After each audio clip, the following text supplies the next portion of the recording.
ಸಂಘರ್ಷವನ್ನ ಬದಿಗಿಟ್ಟು ಸೌಹಾರ್ದದತ್ತ ಹೆಜ್ಜೆ ಹಾಕ್ತಾ ಇದ್ದಾರೆ.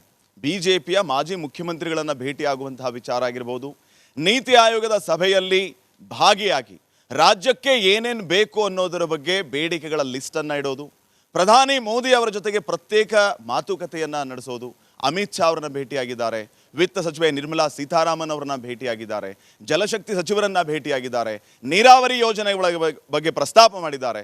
ಹಾಗಿದ್ರೆ ಮುಖ್ಯಮಂತ್ರಿ ಡಿ.ಕೆ. ಶಿವಕುಮಾರ್ ಅವರ ಈ ನಡೆ ನಿಜಕ್ಕೂ ಹುಬ್ಬೇರಿಸುವಂತೆ ಮಾಡ್ತಾ ಇದೆ, ಚರ್ಚೆಗೆ ಕಾರಣ ಆಗ್ತಾ ಇದೆ. ಡಿ.ಕೆ. ಶಿವಕುಮಾರ್ ಅವರು ನಿರೀಕ್ಷೆಗೂ ಮೀರಿ ಕೆಲಸ ಮಾಡ್ತಾರಾ ಅನ್ನುವಂತಹ ಚರ್ಚೆಯನ್ನು ಹುಟ್ಟು ಹಾಕೋದ್ರ ಜೊತೆಗೆ ಸಿದ್ದರಾಮಯ್ಯ ಅವರು ಈ ಹಿಂದೆ ಇದ್ದಾಗ ನಡೆದುಕೊಂಡ ರೀತಿ ಮತ್ತು ಡಿ.ಕೆ. ಶಿವಕುಮಾರ್ ಅವರು ನಡೆದುಕೊಳ್ತಾ ಇರುವಂಥ ರೀತಿ ಇವೆಲ್ಲವೂ ಕೂಡ ಭಾರಿ ಕುತೂಹಲಕ್ಕೆ ಕಾರಣ ಆಗ್ತಾ ಇದೆ. ರಾಜಕೀಯವಾಗಿ ಡಿ.ಕೆ. ಶಿವಕುಮಾರ್ ಅವರ ನಡೆಯ ಒಳ ಮರ್ಮ ಏನು, ತಂತ್ರ ಏನು? ನಾನೀಗಾಗಲೇ ಹೇಳ್ತಾ ಇದ್ದ ಹಾಗೆ ಸೌಹಾರ್ದದಿಂದ ನಡೆದುಕೊಂಡರೆ ಅನುದಾನ ಸಿಕ್ಬಿಡುತ್ತಾ? ಕೇಂದ್ರದ್ದು ಕೂಡ ಜವಾಬ್ದಾರಿ ಇದೆ. ರಾಜ್ಯದ ಬಗ್ಗೆ ಅವರು ಹಿತಚಿಂತನೆಯನ್ನು ನಡೆಸಬೇಕು, ಕಾಲಕ್ಕೆ ಅನುದಾನವನ್ನು ಕೊಡಬೇಕು.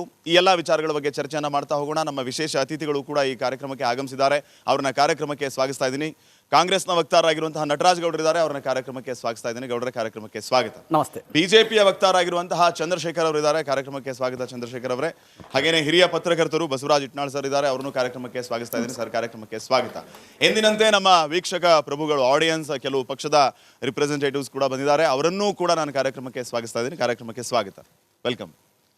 ಕಾರ್ಯಕ್ರಮವನ್ನು ಆರಂಭಿಸ್ತಾ ಇದ್ದೀನಿ. ಮೊದಲು ಒಂದು ಬ್ಯಾಲೆನ್ಸ್ಡ್ ಒಪಿನಿಯನ್ ಬರಲಿ, ಪತ್ರಕರ್ತರನ್ನು ನಾನು ಮಾತಾಡಿಸ್ತೀನಿ. ಸರ್, ಈಗಾಗಲೇ ನಾನು ಆರಂಭದಲ್ಲಿ ಹೇಳ್ತಾ ಇದ್ದ ಹಾಗೆ ಡಿ.ಕೆ. ಶಿವಕುಮಾರ್ ಅವರು ತಮ್ಮ ಪ್ರತಿ ನಡೆಯಿಂದ ಭಾರಿ ಕುತೂಹಲಕ್ಕೆ ಕಾರಣ ಆಗ್ತಾ ಇದ್ದಾರೆ. ಸಂಘರ್ಷವನ್ನು ಬದಿಗಿಟ್ಟು ಸೌಹಾರ್ದತ್ತ ಹೆಜ್ಜೆ ಆಗ್ತಾ ಇದ್ದಾರೆ. ಅವರು ನೀತಿ ಆಯೋಗದ ಸಭೆಯಲ್ಲಿ ಭಾಗಿಯಾಗಿದ್ದು ಕಳೆದ 3 ವರ್ಷಗಳಿಂದ ಹಾಜರಾಗದೇ ಇದ್ದ ಸಿದ್ದರಾಮಯ್ಯ ಅವರು, ಡಿ.ಕೆ. ಶಿವಕುಮಾರ್ ಅವರು ಭಾಗಿಯಾದರು. ರಾಜ್ಯಕ್ಕೆ ಏನೇನು ಬೇಕು ಅನ್ನೋದ್ರ ಬಗ್ಗೆ ಮುಕ್ತವಾಗಿ ಮಾತಾಡಿದರು. ಈ ಎಲ್ಲ ಬೆಳವಣಿಗೆಗಳನ್ನು ನೀವು ಹೇಗೆ ನೋಡ್ತೀರಿ ಅಂತ? ಪ್ರತಿಯೊಬ್ಬ ನಾಯಕ, ಪ್ರತಿಯೊಬ್ಬ ಮುಖ್ಯಮಂತ್ರಿ, ಪ್ರತಿಯೊಬ್ಬ ಪ್ರಧಾನಮಂತ್ರಿಗೂ ಅವರದೇ ಆದಂಥ ಒಂದು ಕಾರ್ಯಶೈಲಿ ಇರ್ತದೆ.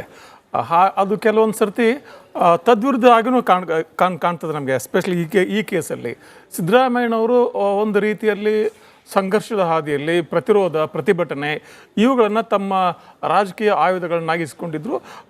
ಬಹುಶಃ ಅದರಿಂದ ಹೆಚ್ಚು ನಮಗೆ ಕರ್ನಾಟಕಕ್ಕೆ ಅಷ್ಟು ಲಾಭ ಆಗಲಿಲ್ಲ. ಆದರೆ ಡಿ.ಕೆ. ಶಿವಕುಮಾರ್ ಒಬ್ಬ ರಾಜಕೀಯ ವ್ಯಕ್ತಿ ಅಷ್ಟೇ ಅಲ್ಲ, he is a chief minister. ಅವನು ಯಾರೋ ಒಬ್ಬ ರಾಜಕೀಯ ನಾಯಕ, ಒಬ್ಬ ರಾಜಕೀಯ ಕಾರ್ಯಕರ್ತ ಅಲ್ಲ, he is a chief minister. ಪ್ರಧಾನಮಂತ್ರಿ Narendra Modi is a prime minister. ಮತ್ತು ಕೇಂದ್ರ ಮತ್ತು ರಾಜ್ಯ ಸರ್ಕಾರಗಳ ಮಧ್ಯೆ ಒಂದು ಕೋಆರ್ಡಿನೇಷನ್ ಉಂಟು ಮಾಡೋದಕ್ಕೇ ಇರುವಂಥ ಸಂಸ್ಥೆ ನೀತಿ ಆಯೋಗ. ಆ ನೀತಿ ಆಯೋಗ ಅಲ್ಲಿ ಹೋಗಿ ನಿಮ್ಮ ರಾಜ್ಯದ ಕುಂದು ಕೊರತೆಗಳನ್ನ, ನಿಮ್ಮ ರಾಜ್ಯದ ಬೇಡಿಕೆಗಳನ್ನು ನೀವು ಸೌಮ್ಯವಾಗಿ ಹೇಳಿ, ಗಟ್ಟಿಯಾಗಿ ಹೇಳಿ, ಪದೇ ಹೇಳಿ ಕೆಲಸ ತಗೊಳ್ಳೋದು ಒಂದು ಮಾರ್ಗ. ಆದರೆ ನಾನು ನೀತಿ ಆಯೋಗ ಮೀಟಿಂಗಿಗೆ ಬರೋಣ ಅನ್ನೋ ಇನ್ನೊಂದು ಮಾರ್ಗ. But that is not productive. ಏನಾಗ್ಬಿಡ್ತದೆ, ನೀವು ಪ್ರತಿಭಟನೆ ಹಾದಿ ನೀಡಿದಾಗ ನಿಮ್ಮ ಎದುರಾಳಿ ಕೂಡ ಅದನ್ನು ರೆಸಿಸ್ಟ್ ಮಾಡೋಕ್ಕೆ ಶುರು ಮಾಡ್ತಾರೆ. ನಾನು ಪ್ರತಿಭಟನೆ ಮಾಡಿದಾಗ ಒಬ್ಬ ಹಿ ಬಿಕಮ್ಸ್ ಡಿಫೆನ್ಸಿವ್. ಆ ಡಿಫೆನ್ಸಿವ್ನೆಸ್ಸನ್ನು ಕಡಿಮೆ ಆಗೋದು ಯಾವಾಗಂದ್ರೆ ನೀವು ಸೌಹಾರ್ದತೆಯಿಂದ ಒಂದು ಕಾನ್ಸ್ಟಿಟ್ಯೂಷನಲ್ ಚೌಕಟ್ಟಿನಲ್ಲಿ, ಒಂದು ಸಾಂವಿಧಾನಿಕ ಚೌಕಟ್ಟಿನಲ್ಲಿ ನೀವು ನಿಮ್ಮ ಬೇಡಿಕೆಯನ್ನು ಗಟ್ಟಿಯಾಗಿ ಹೇಳಿದಾಗ. ಯಾಕೆ ಡಿ.ಕೆ. ಶಿವಕುಮಾರ್ ಇದು ಅಗತ್ಯ ಆಗುತ್ತೆ ಅಂದರೆ, ಡಿ.ಕೆ. ಶಿವಕುಮಾರ್ ಕರ್ನಾಟಕ ರಾಜ್ಯಕ್ಕೆ ಅನೇಕ ಯೋಜನೆಗಳ ಕನಸನ್ನು ಕಂಡವರು. ಅದು ಮೇಕೆದಾಟವಾಗಿರಲಿ, ಬೆಂಗಳೂರಿನ ರೋಡ್ ಆಗಲಿ, ಸಿಲ್ಕ್ ಬೋರ್ಡಿಂದ ಹೆಬ್ಬಾಳದವರೆಗೂ ಟನೆಲ್ ರೋಡ್ ಆಗಲಿ, ಅಥವಾ ಬಿಸ್ನೆಸ್ ಕಾರಿಡಾರ್ ಅಂತ ಈಗೇನು ಕರಿತಿದ್ದೀವಿ ನಾವು, ಅದನ್ನು 2004-05 ಕಾಲದಲ್ಲಿ ಧರ್ಮಸಿಂಗ್ ಇರುವಾಗಲೇ ಶುರುವಾಗಿತ್ತದು, ಪೆರಿಫೆರಲ್ ರಿಂಗ್ ರೋಡ್ ಅಂತ. ಅದೀಗ ಬಿಸ್ನೆಸ್ ಕಾರಿಡಾರ್ ಅಂತ ಮಾಡಿದ್ದಾರೆ. ಇಷ್ಟು ತಡವಾಗಿದೆ ಅದು. ಇವೆಲ್ಲಕ್ಕೂ ಕೂಡ ಕೇಂದ್ರ ಸರ್ಕಾರದ ಅನುದಾನ ಬೇಕಾಗುತ್ತೆ. ದ್ಯಾಟ್ ಇಸ್ ಅನುದಾನ ಅನ್ನೋದಕ್ಕಿಂತ there is a standing scheme. ಮತ್ತು ಮೆಟ್ರೋ ಎಕ್ಸ್ಪಾನ್ಷನ್ ಇದೆ. ಒಂದು ಡಬಲ್ ಡೆಕ್ಕರ್ ಮೆಟ್ರೋ ಮಾಡಬೇಕಂತ ಹೊರಟಿದ್ದಾರೆ. ಇವೆಲ್ಲ ಯೋಜನೆಗಳಿಗೆ ಕೇಂದ್ರದಿಂದ ನಿಮಗೆ ಬರಲೇಬೇಕಾದ ಸಹಾಯ ಬೇಕಾಗುತ್ತೆ. ಅದನ್ನು ನೀವು ನೀತಿ ಆಯೋಗ ಹೋಗಿ ಕೇಳೋದ್ರಲ್ಲಿ ತಪ್ಪೇನಿದೆ? ಅದ್ರ ಜೊತೆಗೇ ಈಗ ಜಲಶಕ್ತಿಯ ಮಂತ್ರಿ ಆದಂಥ ಸುರೇಶ್ ಆಗಲಿ, Mohan Lal Khattar urban development and housing and urban development minister ಆಗಲಿ, ಇವರೆಲ್ಲರ ಜೊತೆ ಚರ್ಚೆ ಮಾಡೋದ್ರಲ್ಲಿ ತಪ್ಪೇನಿದೆ? They are ministers for the country, ಈ chief minister for the state. So ಹೋಗಿ ಚರ್ಚೆ ಮಾಡಿದ್ದು ಕೆಲವರಿಗೆ ಅದು ಆಶ್ಚರ್ಯಜನಕ ಅನಿಸ್ಬೋದು. ನನ್ನನ್ನು ಕೇಳಿದ್ರೆ that's how chief minister should work. ಇದೆಲ್ಲ ಚರ್ಚೆಗಳು ಆದ ಮೇಲೆ ನಿಮಗೆ ಅನ್ಯಾಯ ಆದರೆ ಆ ಮಾರ್ಗ ಬೇರೆ. ಬಟ್ ಮೊದಲು ಚರ್ಚೆ ಮಾಡಿ. ನೀತಿ ಆಯೋಗ ಮಾಡೋ ಉದ್ದೇಶನೇ ಅದು. ಅಲ್ಲಿ ಹೋಗಿ ನಿಮ್ಮ ರಾಜ್ಯದ ಬೇಡಿಕೆಗಳು ನೀಡಿ, ನಿಮ್ಮ ರಾಜ್ಯದ ಕುಂದುಕೊರತೆಗಳನ್ನು ಅಲ್ಲಿ ನೀವು ಕೇಳಿ ಅದೇ ಹೇಳಿದ್ದಾರೆ ಡಿ ಕೆ ಶಿವಕುಮಾರ್, ನಾನು ನೀತಿ ಆಯೋಗಕ್ಕೆ ಹೋಗ್ತೇನೆ, ಯಾರ್ಯಾರನ್ನ ಅಪಾಯಿಂಟ್ಮೆಂಟ್ ಕೊಡ್ತಾರೆ ಅವ್ರನ್ನ ಕಾಣ್ತೇನೆ, ನಾನು ಕೇಂದ್ರ ಸರ್ಕಾರದಲ್ಲಿ ಯಾವ್ಯಾವ ಮಂತ್ರಿ ನನಗೆ ಅಪಾಯಿಂಟ್ಮೆಂಟ್ ಕೊಡ್ತಾರೆ ಅವ್ರನ್ನ ಕಾಣ್ತೇನೆ, ನನ್ನ ರಾಜ್ಯಕ್ಕೋಸ್ಕರ ಚರ್ಚೆ ಮಾಡ್ತೇನೆ, ಅನುದಾನ ತಗೊಂಡ್ಬರ್ತೇನೆ. ಡಿ ಕೆ ಶಿವಕುಮಾರ್ ಅವರ ನಡೆ ಆಶ್ಚರ್ಯ ಅನ್ನೋದಕ್ಕಿಂತ ಅವರ ಕರ್ತವ್ಯ ಅದು. ರಾಜ್ಯದ ಮುಖ್ಯಮಂತ್ರಿಯಾಗಿ ಅವರ ಕೆಲಸವನ್ನ ಮಾಡ್ತಾ ಇದ್ದಾರೆ. ಆದ್ರೆ ಸಿದ್ದರಾಮಯ್ಯ ಅವರ ನಡೆಯನ್ನ ನೋಡಿದಾಗ ಸಿದ್ದರಾಮಯ್ಯ ಅವರಿಗೆ ಬೇಡವಾಗಿದ್ದು ಡಿ ಕೆ ಶಿವಕುಮಾರ್ ಅವ್ರಿಗೆ ಹೇಗೆ ಬೇಕಾಯ್ತು ಅಂತ. ಅದು ಹೇಳ್ತಾರೆ, ಬೇರೆ ಬೇರೆ ಕಾರ್ಯಶೈಲಿಗಳು ಅಷ್ಟೇ. ಆ ಸಿದ್ದರಾಮಯ್ಯನವರು ಪ್ರತಿಯೊಂದು ರಾಜಕೀಯವಾಗಿ ನೋಡಿ ಆ ರಾಜಕೀಯ ಪ್ರತಿಭಟನೆಗೆ ಹೋದ್ರು ಅನಿಸುತ್ತೆ ನನಗೆ. But D K Shivakumar is more of an administrative hands on administrative man. He wants work to be done. Whatever it is, whether it is BJP is in power or tomorrow some other party is in power, he wants work to be done. ಕೆಲಸ ಆಗಬೇಕು, ನನ್ನ ಕೆಲಸ ನಮ್ಗೆ ಆಗಬೇಕು ಈಗ.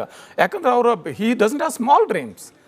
ಇರೋದು 2 ವರ್ಷ ಅಧಿಕಾರ ಅವಧಿ ಅವ್ರಿಗೆ. ಈಗ 2 ವರ್ಷದಲ್ಲಿ ಈ ಅಧಿಕಾರದ ಅವಧಿಯಲ್ಲಿ ಅವ್ರು ತನ್ನೆಲ್ಲ ಕನಸನ್ನು ಬೆಂಗಳೂರಿಗೆ, ಕರ್ನಾಟಕ ಎಲ್ಲ ಇರೋ ಕನಸುಗಳನ್ನ ಮೇಕೆದಾಟು ಆಗಲಿ, ಆಗಲೇ ಹೇಳಿದಂಗೆ ಬೆಂಗಳೂರಿನ ಇನ್ಫ್ರಾಸ್ಟ್ರಕ್ಚರ್ ಡೆವಲಪ್ಮೆಂಟ್ ಆಗಲಿ, ಜೊತೆಗೆ ಈ ಮೆಟ್ರೋ ಎಕ್ಸ್ಪಾನ್ಷನ್ ಆಗಲಿ, ಮೆಟ್ರೋ 40 ಕಿಲೋಮೀಟರ್ ಇನ್ನೂ ಹೆಚ್ಚಾಗಬೇಕಿದೆ, ಡಬಲ್ ಡೆಕರ್ ಮೆಟ್ರೋ ಮಾಡೋಕೆ ಕೊಟ್ಟಿದ್ದಾರೆ. ಇವೆಲ್ಲವನ್ನು ಸಾಧ್ಯಗೊಳಿಸ್ಬೇಕಂದ್ರೆ ಯು ನೀಡ್ ಸೆಂಟ್ರಲ್ ಸಪೋರ್ಟ್. ನೀವು ಕಿತ್ತಾಡ್ಕೊಂಡು ಜಗಾಡ್ಕೊಂಡು ಪ್ರತಿಭಟನೆ ಮಾಡ್ಕೊಂಡು ಏನು ಮಾಡೋಕ್ಕಾಗೋದಿಲ್ಲ. That probably is a sign of a maturity in a politician. Chandrashekar ಅವರೇ, ಈಗ ಡಿ ಕೆ ಶಿವಕುಮಾರ್ ಅವರ ನಡೆಯನ್ನ ನೋಡಿದಾಗ ಈ ಹಿಂದಿನ ಅಂದ್ರೆ ಮುಖ್ಯಮಂತ್ರಿ ಆಗೋದಕ್ಕಿಂತ ಮುಂಚೆಯೂ ಕೂಡ ಅವರ ಸಾಫ್ಟ್ ಹಿಂದುತ್ವ ಆಗಿರ್ಬೋದು, ಕುಂಭಮೇಳದಲ್ಲಿ ಹೋಗಿ ಸ್ನಾನ ಮಾಡಿದ್ದು, ಪಕ್ಷ ಸಿದ್ಧಾಂತ ಮಲ್ಲಿಕಾರ್ಜುನ್ ಖರ್ಗೆ ಅವರು ಹೇಳಿದ್ದನ್ನ ಮೀರಿ ಅವರು ಕುಂಭಮೇಳಕ್ಕೆ ಹೋದ್ರು, ಕುಂಭ ಸ್ನಾನ ಮಾಡಿದ್ರು. ಅದಾದ್ಮೇಲೆ ಈಗ ಪ್ರತಿ ಬಿಜೆಪಿ ನಾಯಕರನ್ನ ಭೇಟಿ ಆಗ್ತಾ ಇದ್ದಾರೆ. ಬಿಜೆಪಿ ನಾಯಕರು ಅಂತ ನಾವು ಅನ್ಕೊಂಡ್ರೆ ಅದು ರಾಜಕಾರಣ ಆಗ್ಬಿಡುತ್ತೆ, ಕೇಂದ್ರ ಸಚಿವರು ಅಂತ ಅನ್ಕೊಂಡ್ರೆ ಅದು ಸೌಹಾರ್ದ ಅಂತ ಆಗುತ್ತೆ. ಎಲ್ಲೋ ಒಂದ್ ಕಡೆ ರಾಜ್ಯ ಬಿಜೆಪಿ ನಾಯಕರನ್ನ ಓವರ್ಟೇಕ್ ಮಾಡಿ ಡಿ ಕೆ ಶಿವಕುಮಾರ್ ಅವರು ಬಿಜೆಪಿ ನಾಯಕರುಗಳಿಗೆ ಹತ್ತಿರ ಆಗ್ತಾ ಇದ್ದಾರೆ. ಅದು ರಾಜ್ಯ ಬಿಜೆಪಿ ನಾಯಕರಿಗೆ ಏನಾದರೂ ಸೆಟ್ ಬ್ಯಾಕ್ ಆಗುತ್ತಾ ಹೆಂಗೆ? ಇದರಲ್ಲಿ 2 ವಿಚಾರಗಳು. ಒಂದು, ನೀತಿ ಆಯೋಗ ಮೀಟಿಂಗಿಗೆ ಅಟೆಂಡ್ ಮಾಡಿದ್ದು, ಮತ್ತೊಂದು ಏನು ಕುಂಭಮೇಳ ಅಥವಾ ಏನು ಹಿಂದುತ್ವದ ಪೋಸ್ಗಳನ್ನ ಕೊಡ್ತಾ ಇರ್ತಕ್ಕಂಥ ಇವೆರಡು ಸಪ್ರೇಟ್ ಇಶ್ಯೂಸು. ನೀತಿ ಆಯೋಗದ ವಿಚಾರ ಅಂದ್ಕೊಂಡ್ರೆ ಯಾವತ್ತೂ ಕೇಂದ್ರ ಸರ್ಕಾರ ಇರುತ್ತೆ, ರಾಜ್ಯ ಸರ್ಕಾರ ಇರುತ್ತೆ. ಈ ಸರ್ಕಾರಗಳಿಗೆ ಪಕ್ಷ ಅನ್ನೋದಿಲ್ಲ, ಸರ್ಕಾರವೇ. ನೀತಿ ಆಯೋಗ ಬಂದಿದ್ದು ಯಾವಾಗ? ಜನವರಿ 2ನೇ ತಾರೀಕು 1915. ಅದಕ್ಕೆ ಮುಂಚೆ ಏನಿತ್ತು? ಇದು ಪ್ಲಾನಿಂಗ್ ಕಮಿಷನ್ ಇತ್ತು. ಪ್ಲಾನಿಂಗ್ ಕಮಿಷನ್ ಯಾವಾಗ ಅಸ್ತಿತ್ವಕ್ಕೆ ಬಂದಿದ್ದು? 1950ರಲ್ಲಿ. ಇನ್ನು ಭಾರತಕ್ಕೆ ಚುನಾವಣೆಗಳೇ ನಡೆದಿರಲಿಲ್ಲ. 1950ರಿಂದಲೂ ಅಸ್ತಿತ್ವದಲ್ಲಿದೆ. 1967ರಲ್ಲಿ 5 ಜನಸಂಘದ ನೇತೃತ್ವದಲ್ಲಿ 5 ವಿರೋಧ ಪಕ್ಷಗಳು 5 ರಾಜ್ಯಗಳಲ್ಲಿ ಆಡಳಿತ ಮಾಡ್ತಾ ಇದ್ವು. ಯಾವುದರ ಬೈಕಾಟ್ ಮಾಡಿರಲಿಲ್ಲ ನೆಹರು ಅವರ ಏನು ಇದನ್ನು ಯಾವುದು ಇಂದಿರಾ ಗಾಂಧಿ ಅವರ ಪ್ಲಾನಿಂಗ್ ಕಮಿಷನ್ ಮೀಟಿಂಗನ್ನು. ಎಲ್ಲ ವಿರೋಧ ಪಕ್ಷಗಳು ಕೂಡ ಯಾವ ಕೇಂದ್ರ ಸರ್ಕಾರದಲ್ಲಿ ಇದ್ರೂ ಕೂಡ ಇದನ್ನು ಏನಂತ, ಇದಕ್ಕೆ ಏನು ಫಾರ್ಮುಲಾ ಏನಂತ ಹೇಳಿದ್ರೆ ಕೋಆಪರೇಷನ್ ಫೆಡರಲಿಸಮ್. ಏನು ಕೋಆಪರೇಷನ್ ಫೆಡರಲಿಸಮ್? ಕೇಂದ್ರ ಮತ್ತು ರಾಜ್ಯಗಳ ಸಹಕಾರದಿಂದ ಆಗ್ತಿರ್ತಕ್ಕಂಥದ್ದು. ಈವನ್ ನೀತಿ ಆಯೋಗದಲ್ಲಿ ಗವರ್ನಿಂಗ್ ಕೌನ್ಸಿಲ್ ಅಂತ ಇದೆ, ಅದೇ ಎಲ್ಲವನ್ನೇ ಡಿಸೈಡ್ ಮಾಡೋದು. ಗವರ್ನಿಂಗ್ ಕೌನ್ಸಿಲ್ ಮೆಂಬರ್ಸ್ ಯಾರು? Headed by prime minister. ಎಲ್ಲ 28 ಜನ ಚೀಫ್ ಮಿನಿಸ್ಟ್ರುಗಳು. ಇವರೇ ತೀರ್ಮಾನ ಮಾಡಬೇಕು. ನೀವು ಯಾವುದೋ ಕೀಳು ರಾಜಕೀಯ ಮಾಡೋಕ್ಕೆ ಹೋಗ್ಬಿಟ್ಟು ನೀವು ಅದನ್ನು ಬಾಯ್ಕಾಟ್ ಮಾಡ್ತೀನಿ ಅಂತ ಹೇಳಿದ್ರೆ ನಷ್ಟ ಆಗೋದು ಯಾರಿಗೆ? ಇವತ್ತು ಬೀದಿಲಿ ನಿಂತ್ಕೊಂಡು, ಹಾದಾಗಿ ನಿಂತ್ಕೊಂಡು ಅತಿ ಸುಳ್ಳುಗಳು ಹೇಳ್ಕೊಂಡು ಕೇಂದ್ರ ಅದು ಕೊಟ್ಟಿಲ್ಲ ಇದು ಕೊಟ್ಟಿಲ್ಲ ಅಂತ ಹೇಳೋದಕ್ಕೆ ನಿಮಗೆ ಪ್ಲಾಟ್ಫಾರ್ಮ್ ಯಾವುದು ಮಾತಾಡೋದಕ್ಕೆ? ನೀತಿ ಆಯೋಗ ತಾನೆ ಅಲ್ಲಿ ಹೋಗಬೇಕು. ನೀವು ಇವನ್ ಸ್ಟಾಲಿನ್ ಕೂಡ ಅಟೆಂಡ್ ಆಗಿದ್ರು ಕೆಲವು ಸರಿ. ಅಲ್ಲಿ ಹೇಳ್ತಾ ಇದ್ರು ಏನೇನು ತಪ್ಪಾಗಿದೆ ಅಂತ ಹೇಳ್ತಾ ಇದ್ರು. ನಮ್ಮ ರಾಜ್ಯಕ್ಕೆ ಏನು ಬೇಕು ಅಂತ ಕೇಳಿಕೊಂಡು ಆ ರಾಜ್ಯಕ್ಕೆ ಸರಿಯಾದ ಮಾಡ್ತಕ್ಕಂಥದ್ದು ಇತ್ತಕ ಪ್ಲಾಟ್ಫಾರ್ಮೇ ಅದು. ಅದನ್ನ ನೀವು ಬಾಯ್ಕಾಟ್ ಮಾಡ್ತೀನಿ ಅಂತ ಹೇಳಿದ್ರೆ 2024 ಫೆಬ್ರವರಿ 7ನೇ ತಾರೀಕು ಸಿದ್ದರಾಮಯ್ಯ ಅವರು ಹೇಳಿದ್ದೇನು?